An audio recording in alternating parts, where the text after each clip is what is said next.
독일 올덴부르크에 사는 마이크는 사건 당시 17살이었습니다. 마이크의 아버지 베른트는 가족들과 다 함께 여행 다니는 것을 좋아했는데요.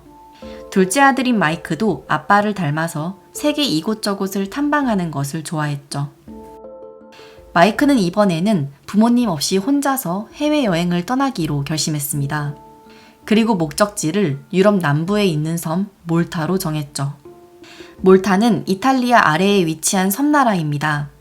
제주도의 6분의 1 크기로 작지만 항상 날씨가 온화하고 따뜻해서 관광객들이 많이 찾는 곳이죠. 마이크는 처음으로 혼자 해외여행을 떠나는 것이 너무나도 설렜습니다. 하지만 무엇보다도 자신의 여자친구가 몰타에서 어학연수 중이었기 때문에 더욱 기대가 컸죠. 부모님은 아들이 며칠 후면 18살이 될 것이고 곧 있으면 회사에 취직할 예정이었기 때문에 아들의 결정을 믿었고, 그렇게 마이크는 2016년 7월 8일 몰타로 떠났습니다. 마이크는 여자친구와 그곳에서 열흘 동안 행복한 시간을 보냈습니다. 섬 동쪽에 있는 아스트라라는 호텔에 머물면서 이곳저곳을 탐방했죠.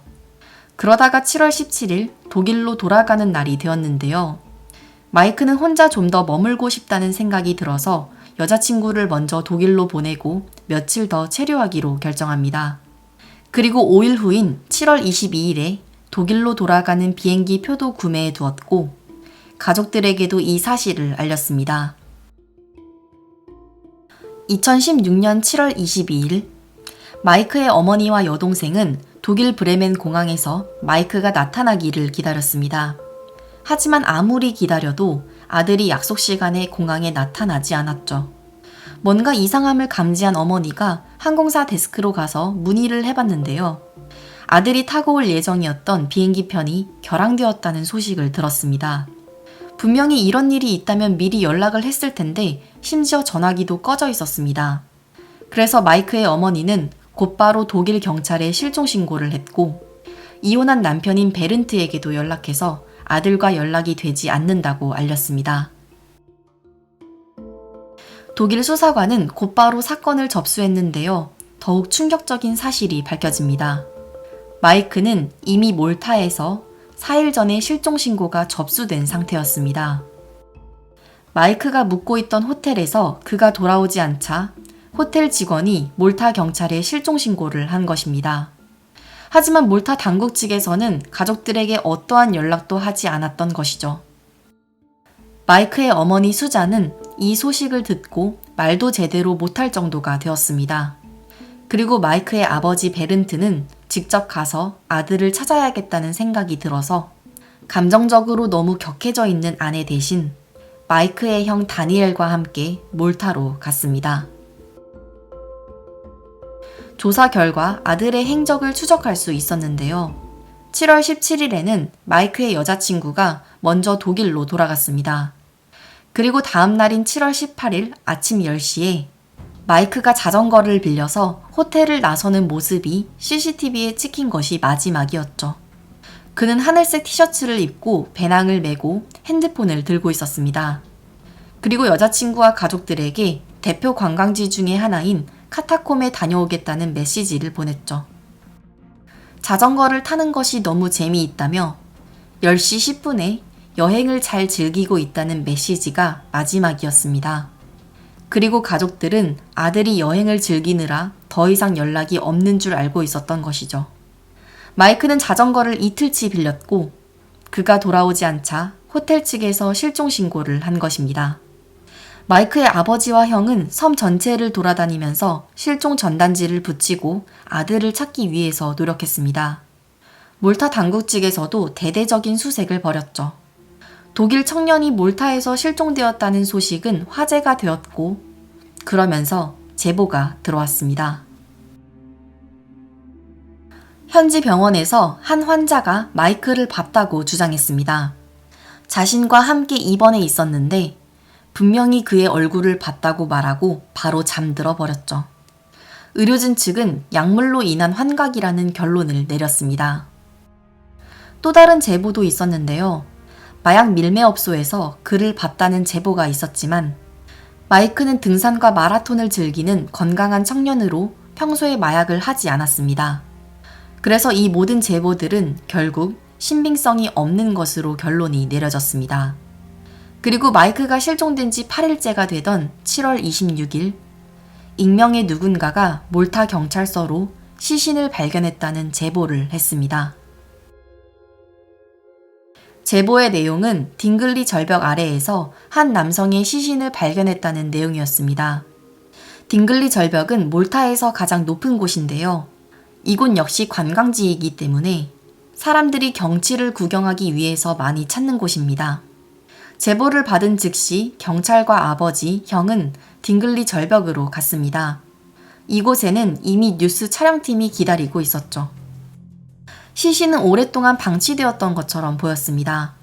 그리고 수사관들은 변사체를 시신 가방에 넣고 수습을 했습니다. 마이크의 아버지 베른트는 절벽 위쪽에서 시신을 수습하는 것을 기다리다가 직접 봐야겠다는 생각이 들었습니다. 그래서 수사관에게 다가가서 얼굴 부분을 살짝 열어달라고 해서 시신을 확인했는데요. 이미 부패가 많이 진행된 상태라서 얼굴로는 신원을 확인할 수가 없었습니다. 또한 목과 얼굴 왼쪽에 구멍이 나 있는 상태였죠. 마이크의 형 다니엘 역시 먼발치에서 시신을 확인했을 때 자신의 동생이 맞는 것인지 확신할 수 없었습니다. 그래서 이후에 DNA 검사 결과 마이크의 시신이 맞는 것으로 확인되었습니다. 경찰은 마이크의 허리뼈에서 2군데나 골절이 발견되었다면서 그가 혼자서 자전거를 타고 절벽 근처를 관광하다가 추락사한 것으로 결론을 내렸습니다. 그렇게 해서 수사가 거의 마무리되었고 마이크의 시신은 부검 후에 몰타의 한 영안실로 옮겨졌는데요. 그곳에서 베른트는 더욱 충격적인 이야기를 듣게 됩니다. 한 직원이 조용히 다가오더니 사실 그의 시신에서 어떠한 골절의 흔적도 발견되지 않았다는 이야기를 해주었죠.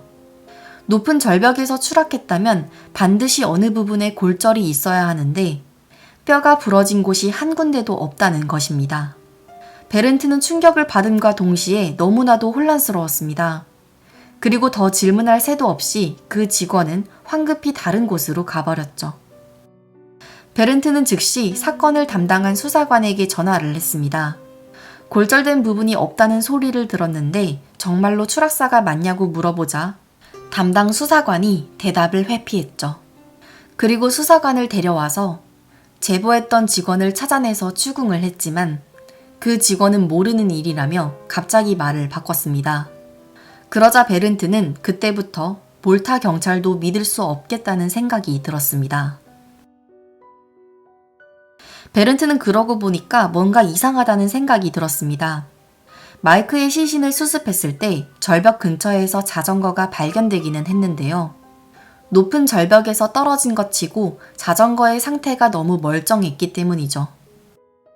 게다가 시신 발견 당시 운동화는 벗겨져 있었습니다. 만약 추락한 것이라면 신발 두 쪽이 왜 모두 벗겨진 것인지 그것이 이해가 되지 않았죠. 또한 마이크의 시신을 수습했을 때 시신 바로 옆에 잔디들이 깎은 지 얼마 안 된 것처럼 보였던 사실이 기억이 났습니다. 그래서 혹시 목격한 것이 있나 싶어서 땅 주인을 찾아가 봤지만 땅 주인은 베른트의 질문에 어떠한 것도 대답을 하지 않았습니다. 그리고 마이크의 소지품 중에서는 선글라스와 운동화는 발견되었지만 나머지 소지품인 배낭과 휴대폰, 고프로 카메라는 발견되지 않았습니다. 마이크는 여행할 때마다 항상 모든 것을 영상으로 찍어서 기록해두는 습관이 있었기 때문에 베른트가 아들의 마지막 순간을 확인해 보려고 고프로 카메라를 찾았지만 어디에서도 발견되지 않았죠. 분명히 시신을 수습하던 당시에는 수사관에게 허리에 고프로가 착용되어 있다는 이야기를 들었는데요. 베른트가 담당 수사관에게 고프로를 달라고 말하자 수사관은 말을 바꾸었습니다. 베른트가 여러 번 거세게 항의했고 결국 마이크의 소지품들인 운동화와 선글라스, 카메라 메모리 칩을 돌려받긴 했습니다. 하지만 그 메모리 칩은 마이크가 소지하고 있던 카메라 기종보다 훨씬 오래된 것이었습니다. 게다가 이미 망가져 있어서 연결이 되지 않았죠. 베른트가 고프로를 돌려달라고 여러 번 항의해도 발견된 것은 그것뿐이라는 대답만 돌아왔습니다. 만약 마이크가 추락사한 것이 사실이라면 배낭과 핸드폰, 지갑 등도 발견되어야 하는데요. 그 소지품들은 끝까지 발견되지 않았죠. 경찰은 몰타 사람들은 절대로 남의 물건을 건드리지 않는다며 관광객이 훔쳐갔을 것이라고 주장했습니다. 베른트는 아들의 사망과 관련해서 미심쩍은 부분들이 잔뜩 있었지만 제대로 된 대답은 하나도 듣지 못했습니다. 그리고 결국 베른트는 마이크의 시신을 가지고 독일로 돌아갈 수밖에 없었습니다. 8월 17일 마이크의 시신은 독일 브레멘에 도착했습니다. 그리고 8월 20일에는 장례식을 위해서 장의사가 아연관 뚜껑을 열었는데요. 장의사는 깜짝 놀랐죠. 시신은 전혀 방부 처리가 되어 있지 않았고 시체 썩는 냄새만 강하게 났습니다. 게다가 시신의 부패는 더욱 심각한 상태였죠. 몰타 당국 측이 보낸 서류상에서도 시신을 방부 처리했다고 되어 있었지만 어떠한 조치도 되어 있지 않았습니다. 게다가 더욱 이상한 것은 키가 188cm나 되는 마이크의 신체 사이즈에 비해서 시신이 너무나도 가벼웠습니다. 무게는 고작 16kg였죠. 그래서 검시관이 확인해 본 결과 뇌, 심장, 위, 간, 폐, 방광 등 거의 대부분의 장기가 모두 사라진 텅 빈 시신이었습니다. 남아있는 것은 고작 왼쪽 신장과 횡격막, 비장, 대장뿐이었고 그마저도 전부 손상되어 있는 상태였죠. 또한 독일 검시관이 확인한 결과 골절이나 어떠한 외상도 없기 때문에 추락사는 아니라는 이야기를 듣게 됩니다. 마이크는 장기 기증자가 아니었기 때문에 가족들은 이 소식을 듣고 더욱 절망했습니다. 도대체 언제 어느 시점에서 장기가 모두 사라진 건지 알 수가 없었죠. 가족들은 몰타 당국 측에 연락해서 제발 자신의 아들의 장기를 돌려달라고 애원했는데요. 당국 측은 시신이 발견된 처음부터 마이크의 장기가 없었다고 대답했습니다. 장기들은 들쥐가 모두 먹어치워서 없어진 것이고 뇌는 햇빛에 녹아서 사라졌다고 말했죠. 가족들은 이 답변을 듣고 납득할 수 없었습니다. 시신에서 짐승에게 물린 흔적이 발견되지 않았을 뿐더러 뇌가 아무리 녹더라도 흔적도 없이 아예 사라지는 것은 더욱 이상했기 때문이죠. 결국 이 사건은 국제적인 문제가 되었고 독일 측에서 다시 재부검을 해보았지만 시신이 너무 부패되어 있어서 정확한 사망 원인을 알 수가 없었습니다. 2016년 9월 4일 가족들은 평소 여행을 좋아하던 마이크를 위해서 그의 유해를 바다에 소장하는 방식으로 추모했습니다. 그리고 이후에도 베른트는 2년 동안 몰타를 오고 가면서 아들의 죽음의 진실을 밝히려는 노력을 멈추지 않았죠. 베른트는 담당 법의학자와 수사관을 다시 한번 만났습니다.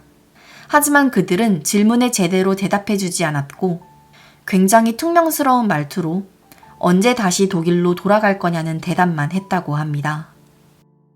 베른트는 몰타 당국에 자신의 아들 사건과 관련된 문서 원본을 요구했고 마침내 2년이 지난 2018년 4월에 무려 200페이지나 되는 서류를 받을 수 있었습니다.